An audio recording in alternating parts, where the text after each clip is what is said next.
ओम संसितं इदं ब्रह्म संसितं वीर्यबलम् संसितं छत्रमजरस्तमस्तु चीषणुर्ये सामस्मि पुरोहित स्वाहा। देखिए, आज मैं आर्यवेद दर्शन पर चर्चा रखूँगा कि जो ये दशहरा आता है, इसको ये विजयदशमी का ये पर्व है हमारा, और ये हमारा क्यों मनाया जाता है, इस पे जो आज की चर्चा रहेगी। आर्यव्रत भूमंडल विश्वदशमी क्षत्रिय पर्व है, और दूसरा विषय रहेगा रावण का वध कब हुआ। देखिए, आज संसार में ऐसी भ्रांति है कि जब किसी चीज़ का ज़्यादा प्रचार होने लगता है तो वो फिर सत्य से ही लगने लगती है। ऐसे ही तो रावण का वध विजयदशमी दशहरा को दिखाते हैं, तो ऐसा लगता है कि रावण का वध दशहरा को हुआ। तो इस पे आज चर्चा रहेगी कि रावण का वध कब हुआ, और ये जो हमारा दशहरा पर्व है ना, ये क्षत्रिय पर्व है। तो क्षत्रिय पर्व है हमारा आदर्श पुरुष, तो इसलिए हमें आर्य संस्कृति के प्रतीक राम को हम नमस्कार करते हैं, और हम पूज्य सीता जी के अज्ञात चरणों में भी और अपनी श्रद्धा अंजलि अर्पित करते हैं, क्योंकि वे अपनी आचरण की आर्य ललनाओं की चरित्र और पर अमिट छाप छोड़ गई हैं।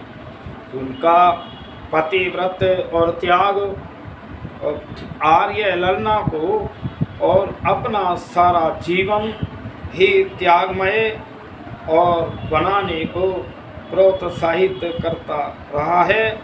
लक्ष्मण का संयम और भरत का भातृ प्रेम अब भी हम में चरित्रवान उत्पन्न करते और इस प्रति प्रदान करते हैं। देखिए, राम का जो परिवार है, ऐसा ये राम के समय को 1,81,49,70 वर्ष हो गए। इतने लंबे इतिहास में कोई दूसरा मुझे ऐसा परिवार बता दो जो राम के मुकाबले का हो, और फिर हम राम की नहीं मानते। और देखिए, बड़े उसकी बात है, सारे दिन राम राम राम राम तो होती रहेगी। राम की पूजा करेंगे, बहुत बड़े बड़े पंडाल लग रहे हैं, बहुत बहुत बड़ी रामलीलाएं हो रही हैं, लेकिन जो राम का चरित्र रहा है, जो राम के कर्तव्य रहे हैं, जो राम की राजनीति रही है, उसको कोई ग्रहण नहीं कर रहा। ये बड़े दुख का हुआ है। तो फिर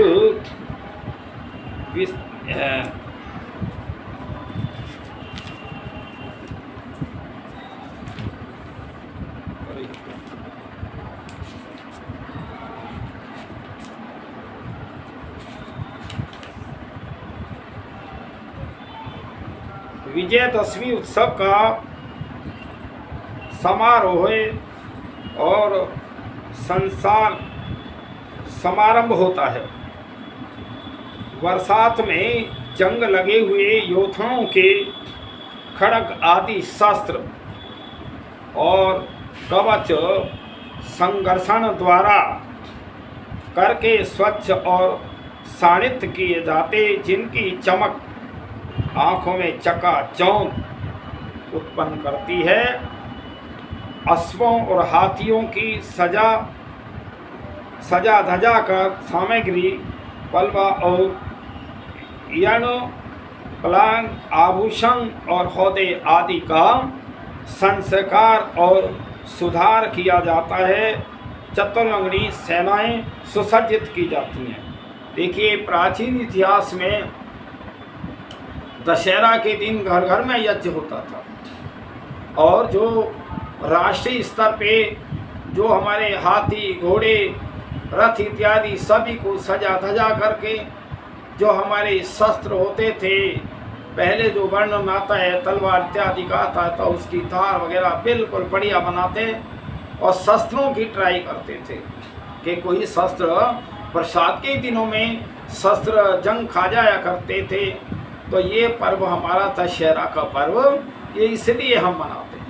ये क्षत्रिय पर्व है, क्षत्रियों का पर्व है, और इसमें जो है क्षत्रिय लोग अपने शस्त्रों को ठीक तरह से सुसज्जित करके और वो करते थे। फिर आता ही तो इसमें विजयदशमी के दिन यज्ञशाला के द्वार देश में सुसज्जित सशस्त्र चतुर्ंगी अश्व, हाथी, रथ तथा पद आदि को क्रमबद्ध खड़ा करके और उनकी निराजना विधि आरती की जाती थी।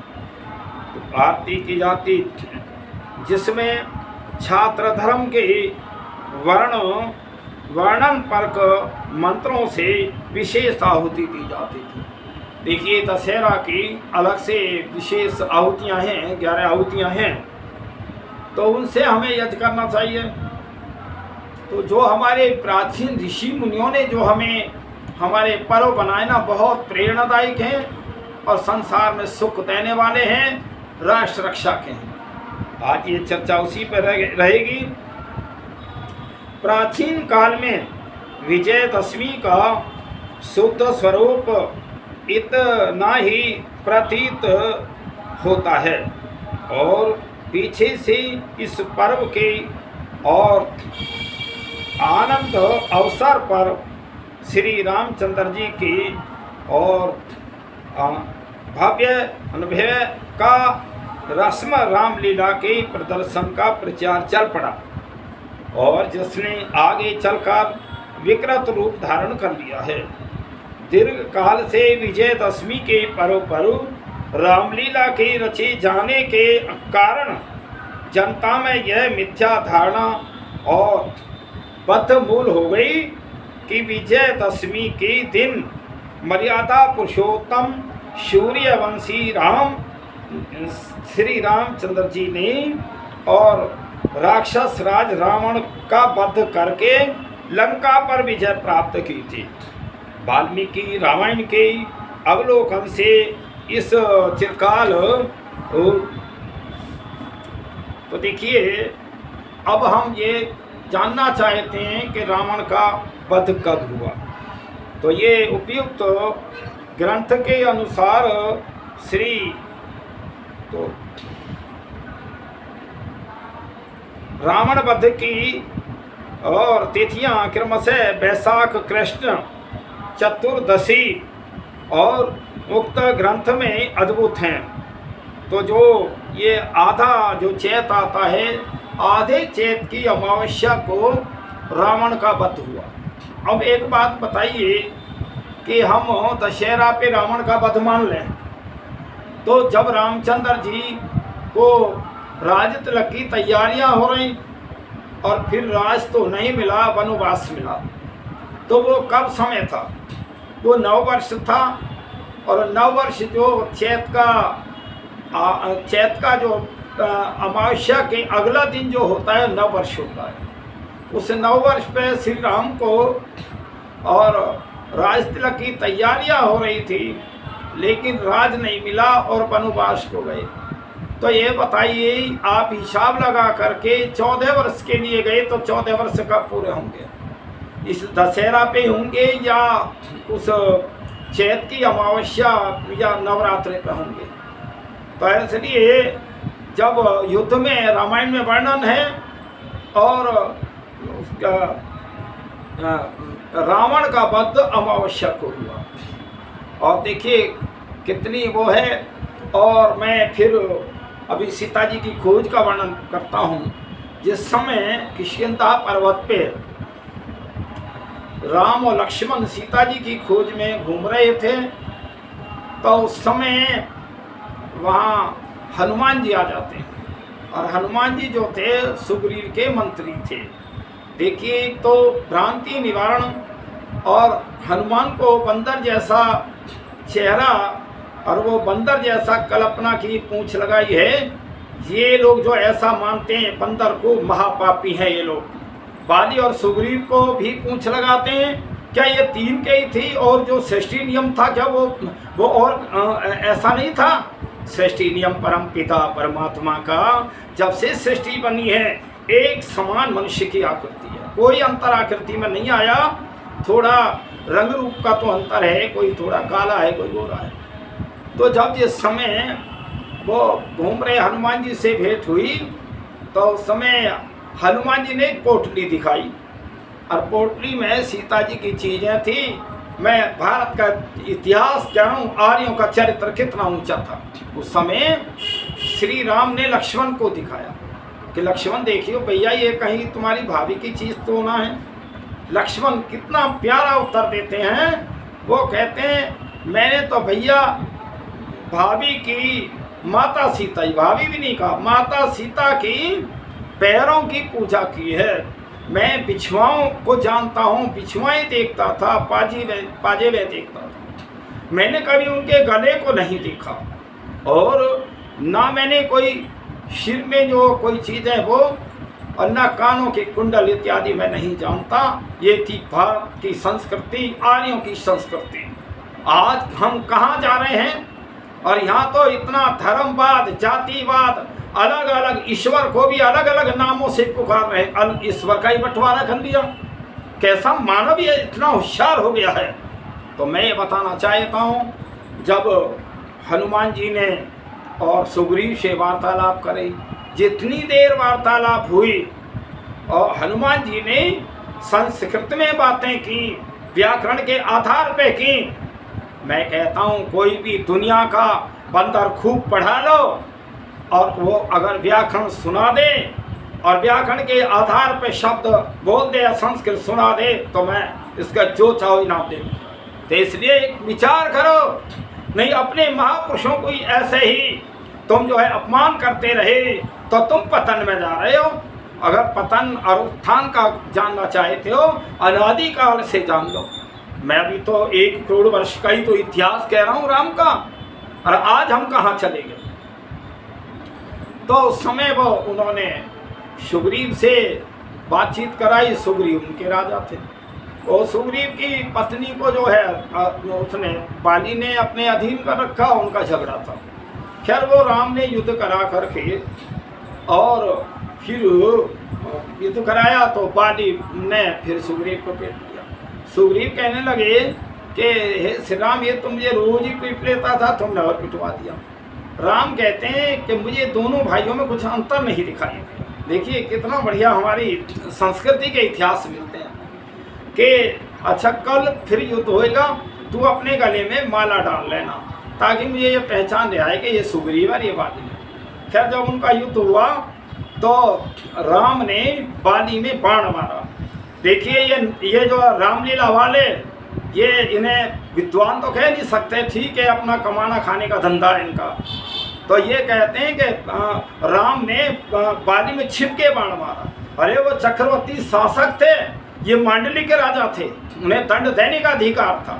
चलिए खैर मैं इस विषय पे ज़्यादा नहीं कहता। जब वो मर गया फिर तब राम ने अपना कार्य कहा। लक्ष्मण ने कहा कि हम जो है सीता जी की खोज में घूम रहे हैं। तो जब सीता जी की खोज में घूम रहे हैं तो उस समय सुग्रीव एक बात कहता है कि इस समय तो बरसात हो रही है, अभी बरसात है, बरसात के बाद हम अपनी और फौजें भेजेंगे, अपने सैनिकों को भेजेंगे।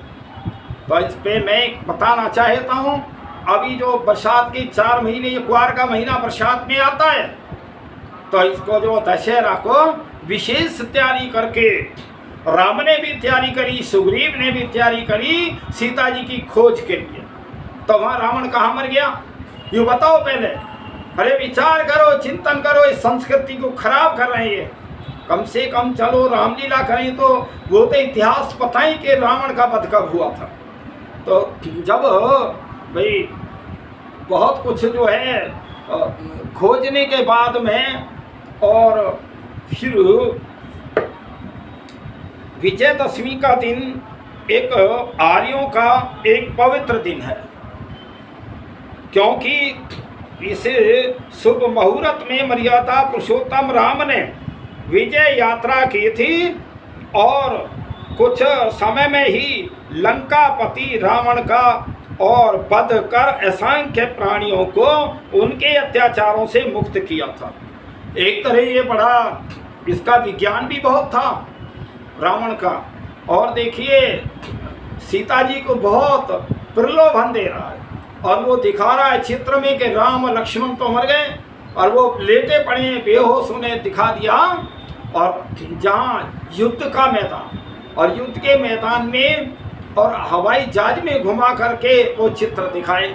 सीता बहुत सोच में पड़ गई और सोच में पड़ गई, घबरा गई सीता जी। तो उस समय त्रिजटा नाम की एक जो रक्षिणी थी उसके साथ में थी, तो उसने सांत्वना दी। देखिए कितना बड़ा विज्ञान था। मैं इसका रावण का ही विज्ञान करता हूँ। उस समय त्रिजटा बोली ये विमान वो है कि जो अगर कोई विधवा स्त्री इसमें बैठ जाएगी होगी तो इसमें आग लग जाएगी। तो समय तब जो सीता जी को एक तसल्ली हुई। तो ये मैं बताना चाहता हूँ कि हमारे जो महापुरुष थे और कितने वो एक तरह धर्म युक्त थे।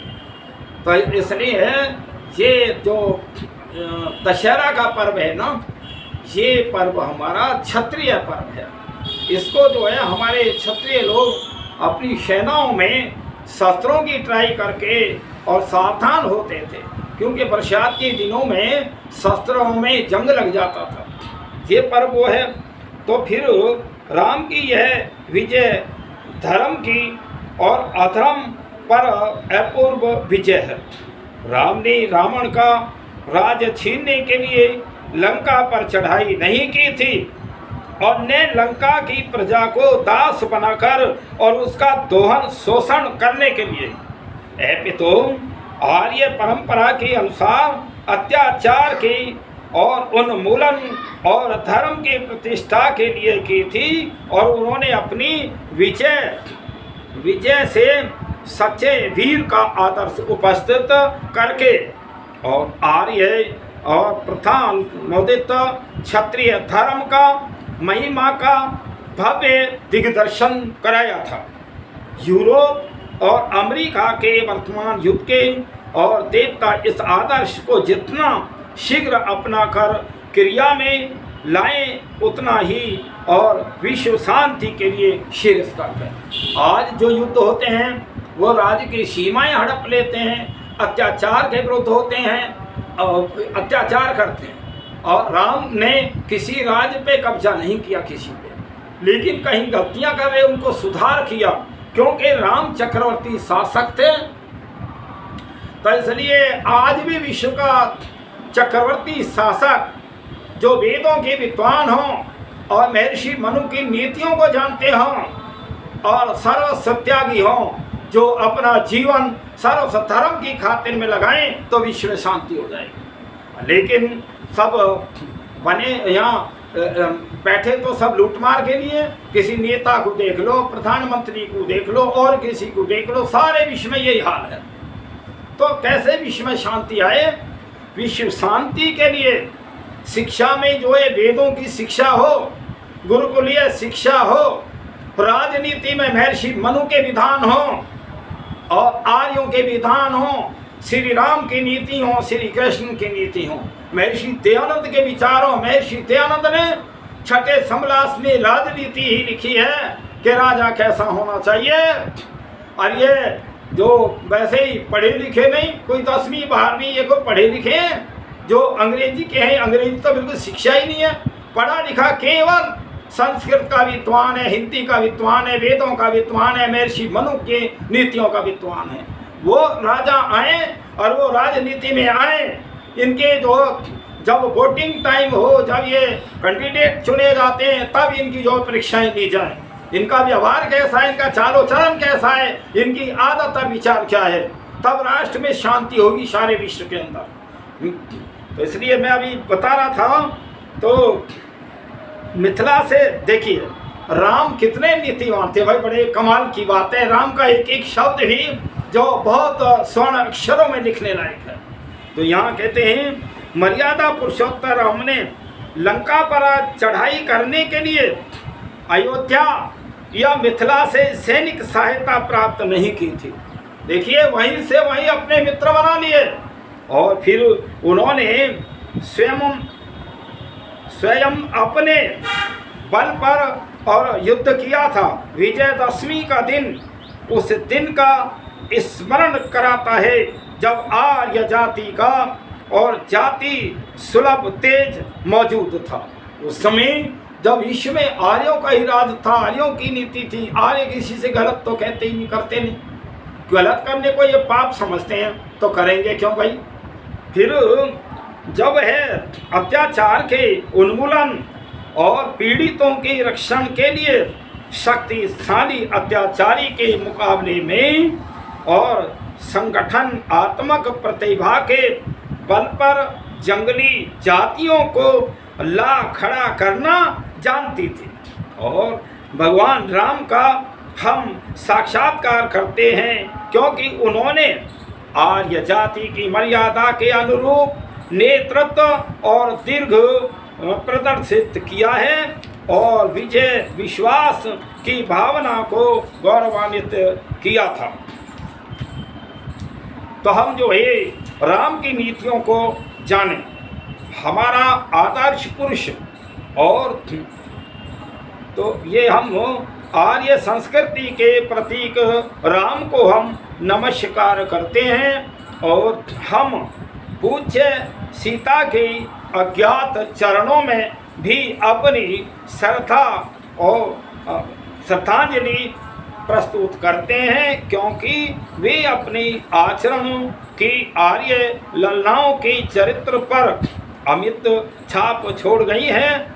उनका पतिव्रत और त्याग आर्य ललना को अपना सारा जीवन ही त्यागमय बनाने को प्रोत्साहित करता जा रहा है और लक्ष्मण का संयम और भरत का भात प्रेम और चरित्रवान उत्साह करते हैं और स्फूर्ति प्रदान करते हैं। देखिए कितना कमाल का यह इतिहास है। जब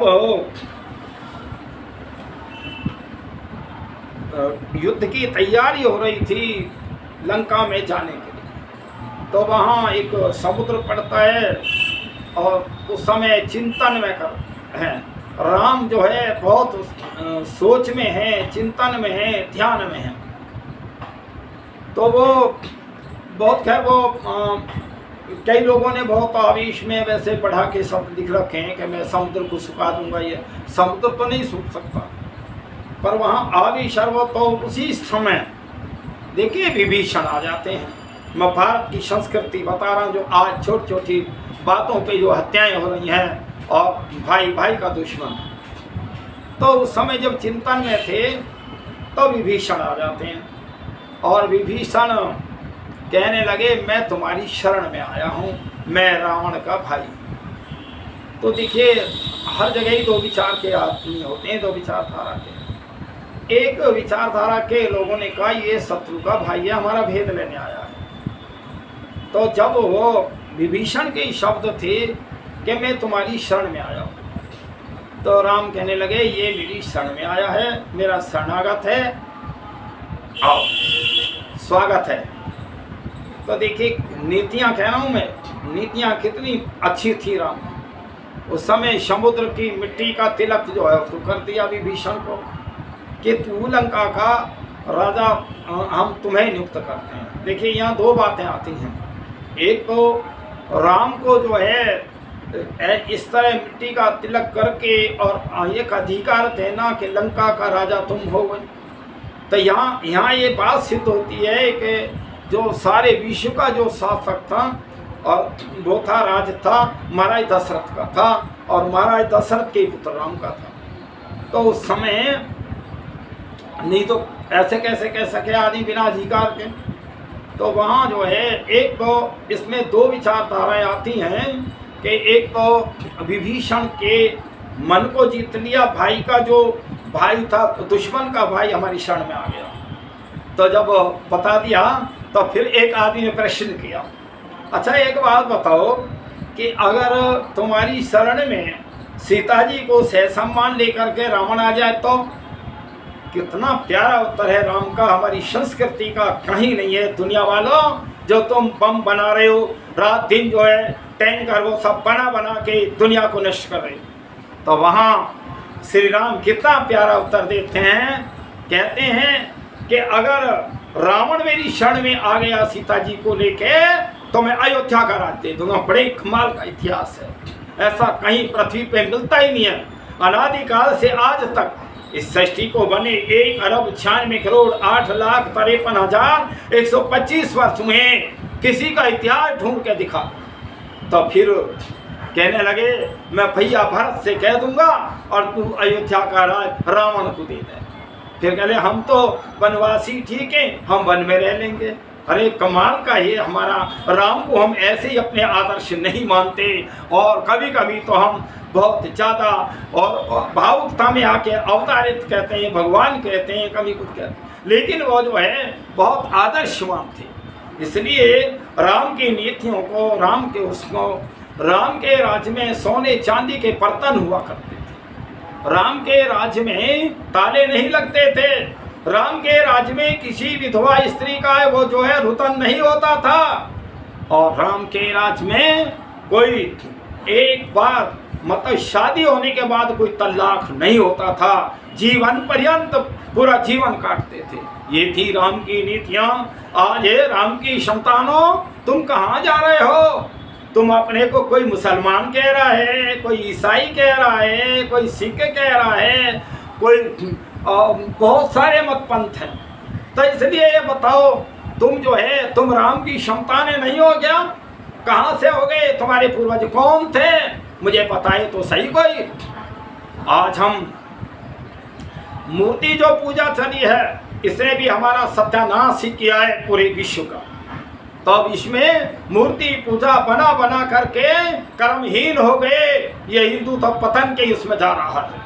तो मैं कहता हूँ इस मूर्ति पूजा को 3500 वर्ष, ईसाई मत 2024 वर्ष, और मुस्लिम मत 1450 वर्ष, सिख मत 550 वर्ष, और इसी हिंदू का इतिहास 1000 वर्ष का है। कहीं कोई इसका जड़ नहीं है कि जहाँ से उत्पत्ति हुई है इसकी।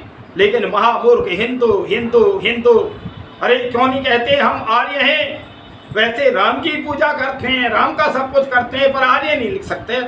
ये सारी ये क्या है? ये आर्यों से द्वेष भावना, जो ये मूर्ति पूजक हैं, जो इसके पीछे खा कमा रहे हैं, जिनकी रोजी रोटी है, ये आर्य नाम नहीं ले सकते। इसलिए मैं बता रहा हूँ, मैं जो जहाँ तक भी मेरी वीडियो को सुने और अवश्य मेरे शब्दों पे विचार करें, अपने जीवन को बदलें।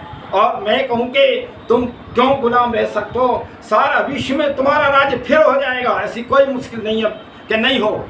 तो इसलिए क्योंकि आर्यों की बात को सब राजी हैं मानने को, और हिंदू एक पंथ है, एक अलग है, अलग विचारधारा है, और एक तरह इसमें तो कोई बुद्धि का ही काम नहीं है। जब एक संगठित नहीं है, एक विचारधारा नहीं है, तो लक्ष्य क्या है? तो इसलिए मैं कहता हूँ ये सारे विश्व के लोगों, तुम आर्यों की बात को समझो। चाहे ये भाई हिंदू, सिख, मुस्लिम, ईसाई, सबके लिए फायदे की बात है। और ये वैदिक धर्म जो है ईश्वरीय वाणी है, ईश्वरीय ज्ञान है। हम उस ईश्वर की संतानें हैं, वो हमारा पिता है, वो हमारी माता है। इसलिए हमें उसकी आज्ञा का पालन करना चाहिए, और उसी का हम झंडा लगाएं, ओम का, और सारे झंडे हट जाएं, ओम का झंडा हो, और उस ईश्वर की वाणी को हम सब ग्रहण करें, और उसको हम पिता माने, माता माने। वो हमारा गुरु, न्यायाधीश और राजा है, उसकी आज्ञा का पालन करें। तो मैं कहूँ सारे विश्व में शांति आ जाएगी। झगड़ा यहाँ है क्या? मेरी समझ में ये आए, तुम मालिक हो सकते हो क्या? यहाँ एक सुई का भी कोई मालिक नहीं बन सकता, और फिर झगड़े कर रहे हो दुनिया भर के। और टैंक टैंक खरीदते बहुत, कई हजार किलोमीटर दूर मारने के यंत्र बना रहे हो। अरे तुम सब मरी जाएंगे तो यह शासन किस पे करोगे? विचार करो।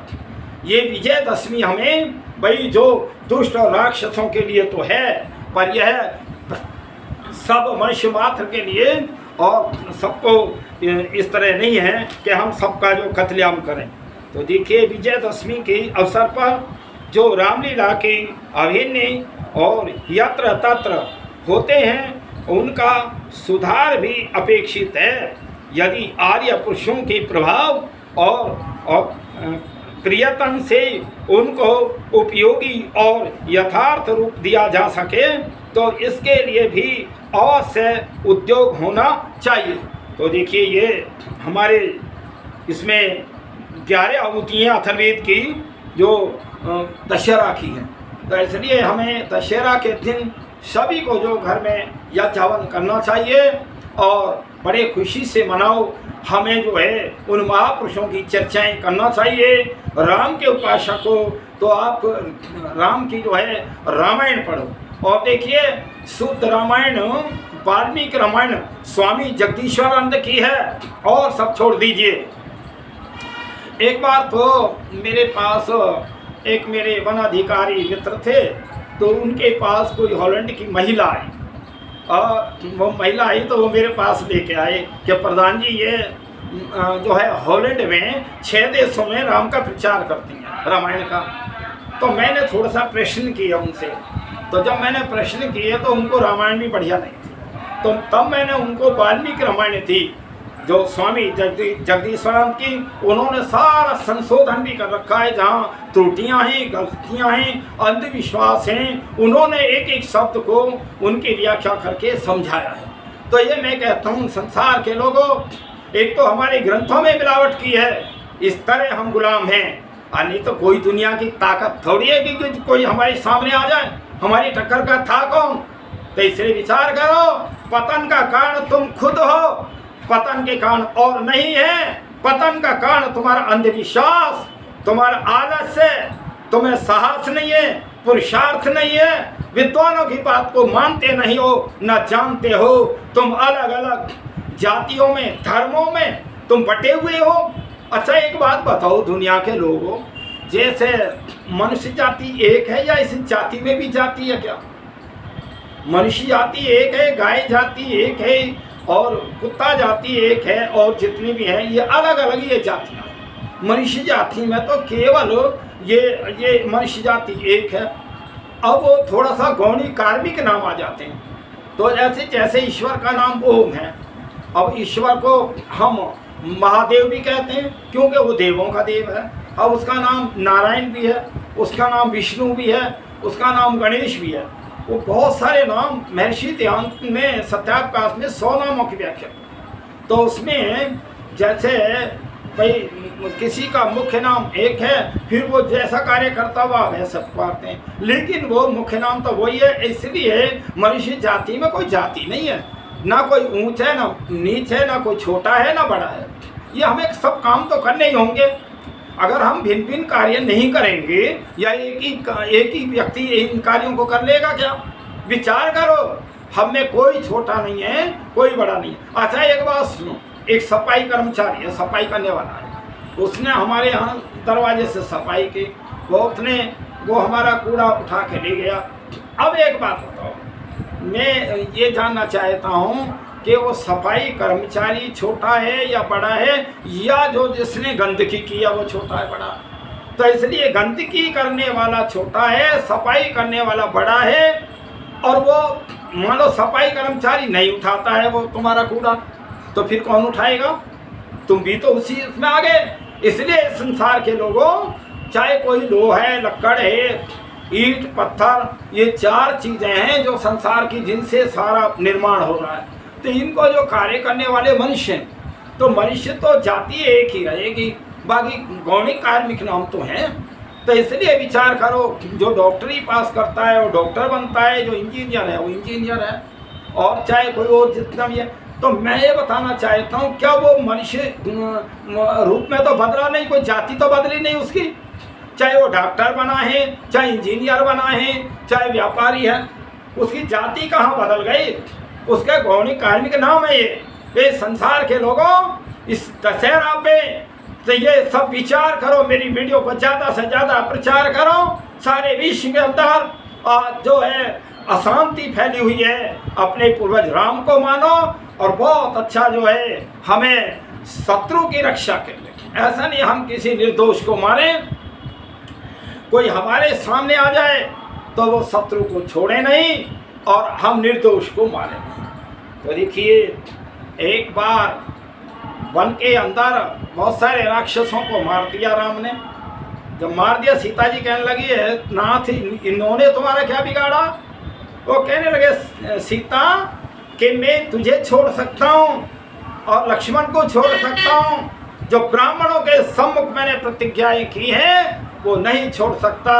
अगर आज जैसे राम जैसे शासक हो जाए जो सही बात पे अड़के और दुष्ट और राक्षसों का सफाया करें, विश्व के अंदर शांति हो जाएगी।